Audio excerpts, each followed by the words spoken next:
अस्सलाम वालेकुम। आज के लेक्चर की तरफ चलते हैं, ठीक है जी। एंड ये जो नंबर देख रहे हैं आप, इस पे आप ऑनलाइन क्लासेस ले सकते हैं, व्हाट्सएप पर एडमिशन करवा सकते हैं, ठीक है जी। अब हम चलते हैं सीरीज़ की तरफ, ठीक है। एंड कोशिश ये करें सारे के सारे लेक्चर सुने। एंड हाँ, कमेंट में अपना नाम लिखा करें, क्योंकि मुझे पता चले किस किस ने लेक्चर सुना है। एंड जितने ज़्यादा बंदे देखेंगे तो मुझे भी इंटरेस्टेड होगा, मैं आगे वीडियोस और भेजूँ, ठीक है जी। एंड जब एचडी क्वालिटी नहीं है तो आप सेटिंग से, वो यूट्यूब की सेटिंग से एचडी क्वालिटी करें। एंड डाउनलोड कभी यूट्यूब मेरा जो लेक्चर होता है वो ना करें, ठीक है जी। क्वालिटी का मसला हो जाएगा। अब चलते लेक्चर की तरफ। तो कल लास्ट में जो हमारा लेक्चर था 6 नंबर, उसके कुछ क्वेश्चन रिमेनिंग में थे। तो अब यहाँ 6 क्वेश्चन से स्टार्ट करेंगे। देखिए 6 क्वेश्चन कह रहा है। मेरी कोशिश ये होती है आपको सिंपल करके बताऊँ, ये क्वेश्चन बताऊँ उसके बाद जवाब वैसे नहीं है, ठीक है। देखें जो लेबार्टी का थर्मामीटर होता है उसकी लोवेस्ट टेम्परेचर होता है ना, वो मालूम है कितना है? लेबार्टी की बात हो रही, 10 सेंटीग्रेड, ठीक है जी। उसके बाद देखें लेबार्टी की जो थर्मामीटर उसका हाईएस्ट जब टेम्परेचर चेक करता है तो वो होगा 110, ठीक है, सेंटीग्रेड। उसके बाद जो क्लिनिकल थर्मामीटर होता है ना, क्लिनिक में यूज़ होता है, उसमें एक लिक्विड लगी हुई थे अंदर होती है, उस लिक्विड को हम कहते हैं मर्क्यूरी।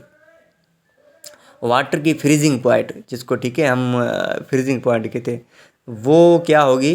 32 फ़ारेनहाइट, ठीक है। एंड फ्रीजिंग पॉइंट हाँ ये देखें फ़ारेनहाइट में ये पूछ रहा है फ्रीजिंग पॉइंट, लेकिन इन्होंने क्वेश्चन कंप्लीट नहीं किया है। यहाँ पर पूछ रहा है ये लोवेस्ट, ठीक है, फ्रीजिंग पॉइंट कितनी है वाटर की, वो 32 है। एंड हाईएस्ट जो होती है ना फ़ारेनहाइट स्केल में वाटर की फ्रीजिंग पॉइंट चेक करें, वो होगी 212 फ़ारेनहाइट, ठीक है। ये याद रखें, उन्होंने नहीं लिखा लेकिन आप लिख लें, ठीक है। 9-10 क्वेश्चन करेक्ट करें। आगे देखें, जो आपने एक लकीर देखी हुई छोटी छोटी सी जो होती है थर्मामीटर में, यहाँ पर ये 11 क्वेश्चन पूछे। जो फ़ारेनहाइट का थर्मामीटर है ना, उसमें डिवीजन कितनी होती है, छोटी छोटी लकीरें, वो होती है 180, ठीक है, याद करें। उसके बाद है Fahrenheit scale on thermometer is marked upon 95 Fahrenheit to 108 Fahrenheit.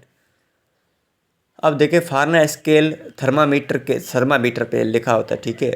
उसमें जो मार्क होती है वो होती 95 से लेकर 108 तक, ठीक है, याद रखिए। अब 7 चैप्टर स्टार्ट करते हैं, लेकिन इन्होंने क्वेश्चन शार्ट में दिए। शार्ट उन्होंने इसलिए दिए थे क्योंकि जो रिपीटेड क्वेश्चन थे ना वो दिए थे, क्योंकि ये नोट्स थोड़े पुराने हैं, लेकिन हम क्वेश्चन क्या क्वेश्चन हमारा रिवीजन हो जाएगा, ये याद रखें, ठीक है।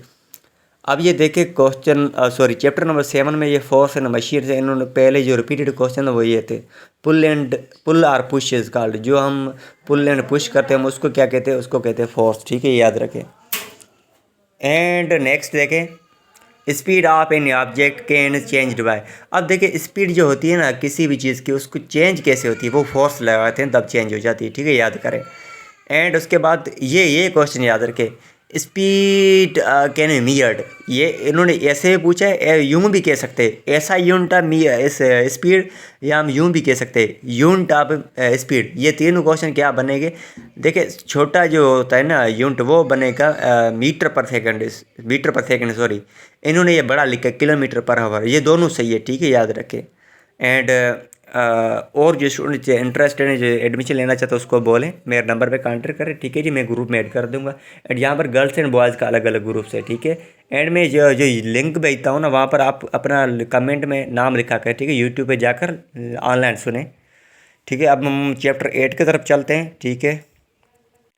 हाँ देखिए चैप्टर 8 देखिए, यहाँ पर के साउंड के बारे में क्वेश्चन है। Sound is produced by, sound कैसे प्रोड्यूस होता है? वाइब्रेटिंग ऑब्जेक्ट, जब ऑब्जेक्ट कोई वाइब्रेट करती है ना तो क्या बनता है? साउंड। यहाँ पर देखिए साउंड कौन सी जगह पे ट्रेवल नहीं कर सकता है? वैक्यूम, ये याद रखिए, ये पूरा होता है। जो एनिमल्स होते हैं जिसके पास कान नहीं है वो कौन है? स्नेक। ये सही, ये छोड़ दे, ठीक है, ये हमें मालूम है।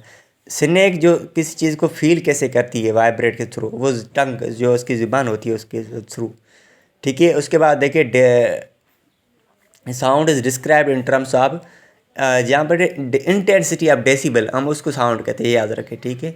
Sound travel faster through, sound fast travel कहाँ पर करता है? सॉल्ड में करता है, देख, ठीक है, याद रखें। और यूनिट डेसिबल, तो यूनिट डेसिबल को हम डिनोट कैसे करते हैं? लिखते कैसे? निशाने में डी बी, ठीक है, बी शार्प बड़ा वाला।